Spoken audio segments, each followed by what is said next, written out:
This Week in the Boardroom, brought to you by NYSE Governance Services Corporate Board Member, along with Governance Knowledge Partners, the Center for Audit Quality, and Grant Thornton, and contributing partners, National Investor Relations Institute, and the Society of Corporate Secretaries and Governance Professionals.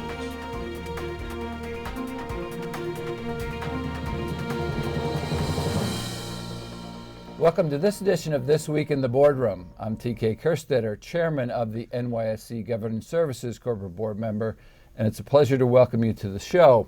We're going to be talking today about the 2014 audit and governance trends, and we're particularly going to take a look at disclosure. And who better to have as a guest when we talk about audit or trends than my guest today, Cindy Fornelli, who's the Executive Director of the Center for Audit Quality. Welcome back, Cindy. Thank you, TK. Always a pleasure. Well, you know, I assume that the powers to be must feel bad that compensation is getting all the attention when for, 20, 40 years it's always been audit. So audit is now sort of re-emerging, or at least the powers to be, the shareholders, the regulators, the investors are all looking at that.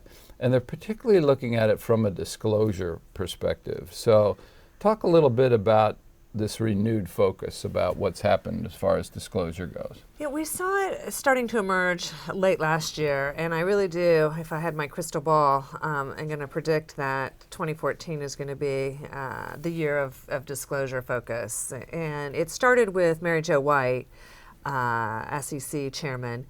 She gave a speech in October where she talked about looking at disclosure and taking a holistic view of the disclosure regime in the United States. She did say something that I thought was very heartening, though, and that she realized, or she expressed, that not all investors or users of the information have the same wants and needs. And so when we talk about disclosure, sometimes we hear about disclosure overload, that there's too much disclosure.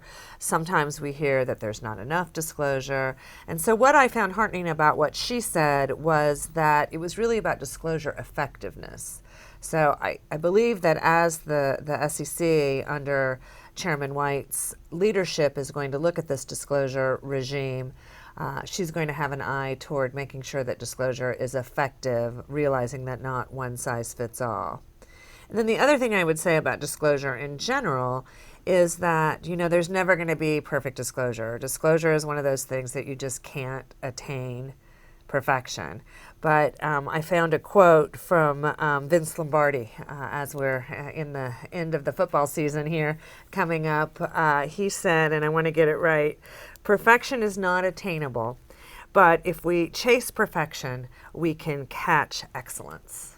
I thought that was a really good quote that would apply to disclosure. So let's look a little bit more specifically. I know the PCAOB had issued a proposal about identifying engagement partner, and I know that that's been something that in itself has caused great debate. So talk a little bit about where the CAQ sort of stands on some of these issues, particularly the PCAOB.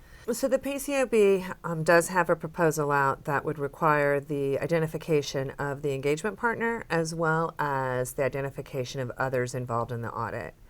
With respect to the engagement partner identification, we don't see any nexus to audit quality or accountability by naming the engagement partner, although we are supportive of calls for more transparency, giving our disclosure topic. That makes perfect sense.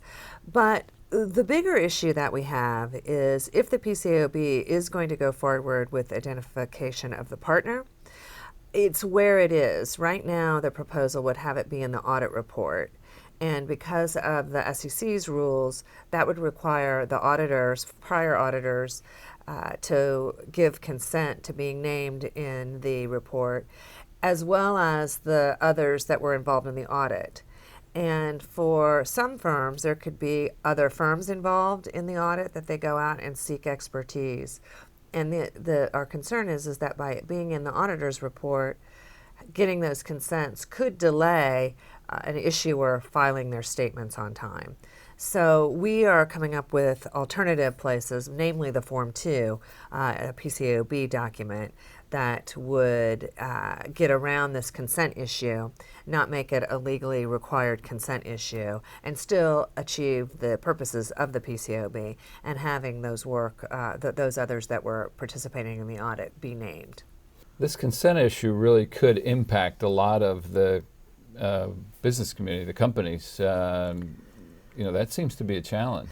That's right, and that's why I think it's important that boards of directors and audit committees understand this consent issue. And I think a lot of them have. If you, as I go out in the community and talk to board members and the business community, I think that when they're aware of this issue, they understand it and they will respond to the PCAOB appropriately. But given that there's alternatives that can achieve the PCAOB's objectives, namely putting it in the Form 2, or you could also put it in the Audit Committee report, I think that there's an easy way to get around that legal impediment of the consent issue and still achieve the PCAOB's objectives. Well, disclosure is always interesting evaluation of one's business and how much do you put out there, how much not. But I know another issue that the CAQ is working with has been the examine the various proposals to update the auditor's report. This is something that, again, is going to affect all companies, and I'm sure they're watching it. They are. In fact, we've analyzed the comment letters that have come through, and there are over 200 that have come through, and the vast majority of the business community and the board community are opposed to the PCAOB's proposal to expand the auditor's report as they proposed it. And part of the concern is that it is just so broad that by what they call critical audit matters, it would have the auditors describe in the auditor's report critical audit matters, and the way that it's defined under the proposal is just so broad that there could be hundreds of potential critical audit matters. And I think that would be hard for companies to gather that information. It would be costly and time-consuming. And I don't know that it would give investors or readers of the information what they're looking for. So we came up with an alternative at the CAQ that's rooted in the types of information that the auditor would share with the audit committee, that would rise to the level of being described to the audit committee. We think that that's a good potential way to define and narrow the definition of potential critical audit matters. And again, gives notice to or gives support to the party that is responsible for overseeing the preparation of the financial statements and overseeing the work of the auditor, and that, of course, is the audit committee. So we think that makes logical sense. We think it gives a nod to the party that's supposed to be doing this, and that it still gives investors more of an insight into those things, as you hear it described at times, that keeps the auditors up at night. Well, you hope that your comments about Mary Jo are correct, because if the audit section replicates the CDNA, I mean, you're going to need a small wheelbarrow for every single proxy. I mean, it's just, there has to be some logic around how much disclosure is happening. So. Well, and you're right. You talked about the CDNA, an auditor's discussion and analysis, which, by the way, the PCAOB has not proposed. There was talk about that earlier, but they have not proposed that.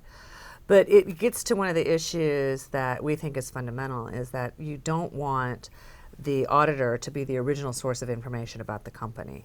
That is management's responsibility to disclose that.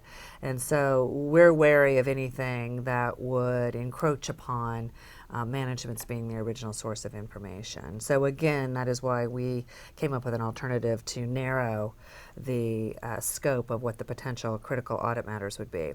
I'll also note that our alternative approach that we put forth in our comment letter aligns more with what the IAASB is doing on the international front. You had mentioned that there are several efforts to revamp the auditor's report, and the IAASB, which is an international body, has a proposal out, and they call them key audit matters, so KCAM as opposed to CCAM, Critical Okay. Audit Matters, in a more narrow format focused on those communications that the auditor would have with those that are charged with governance. And then, of course, in the United States, that's the audit committee. So our approach also has the beauty of not only focusing on the audit committee, but also aligning more with the international standard. But one thing I do want to note is that we are now in the process of field testing. The firms are field testing the PCAOB's proposal to see how costly it might be, how much effort it would take, and if it would interfere with a company's processes. So more to come on that. Yeah, good point. Let's take a quick jump to the governance trends. And we know that our friends at the ISS have been working on their proxy voting guidelines. And you and I both know that there's some interesting ideas that have been presented. And in fact, the importance of us bringing them up is we're sort of at the tail end of a comment period right now. But let's talk just about some of the ones that we think our audience should be aware of. And then let's tell them how they can sort of participate in that. Well, the biggest one is under the proposal that the ISS has out now. It's their proxy voting benchmark policy on auditor rotation, and it would include tenure of the auditor, the length of tenure of the auditor, as a critical factor when determining whether to ratify the auditors. And we're concerned about that because as we saw when the PCAOB proposed mandatory firm rotation, there is no nexus between length of tenure and audit quality. And in fact, there is some evidence to the contrary, although I don't know that those studies are dispositive. But again, I think this is an area where you're seeing encroachment on the roles and responsibilities of the board and directors, particularly the audit committees. It's the audit committee's responsibility to appoint the auditor and to make a determination whether or not that is the right auditor for that company at that time without having any kind of arbitrary limits on that. And our concern with the ISS proposal is that it infers that tenure the length of tenure is a bad thing or is something that has a nexus to audit quality. And we don't see that, nor do we think that an arbitrary policy should take away from the duties of the audit committee. So we would encourage people to write to ISS. They are in an active comment period. It ends on February 14th, so happy Valentine's Day. But a short letter, I think, by the audit committee and the board community, I think would be powerful. Yeah, well, we're going to put up that contact information on where people can write in because certainly now is the time to do that. But this tenure thing, it's also happening on the director side where they're looking at the concept of how long can somebody serve and still remain independent, as well. That I think has more validity if you look across other countries and what somebody has done than I think that it does on the audit side. I'm afraid that this whole tenure issue is being smashed together, and the audit is just right, a byproduct of that. Yeah. I agree with all of that you just said. I just don't know that proxy voting benchmark policies are the way to regulate that. If we think that the length of tenure of a board member, an audit committee member is an issue, then I don't know that through the proxy voting guidelines is the way to address that.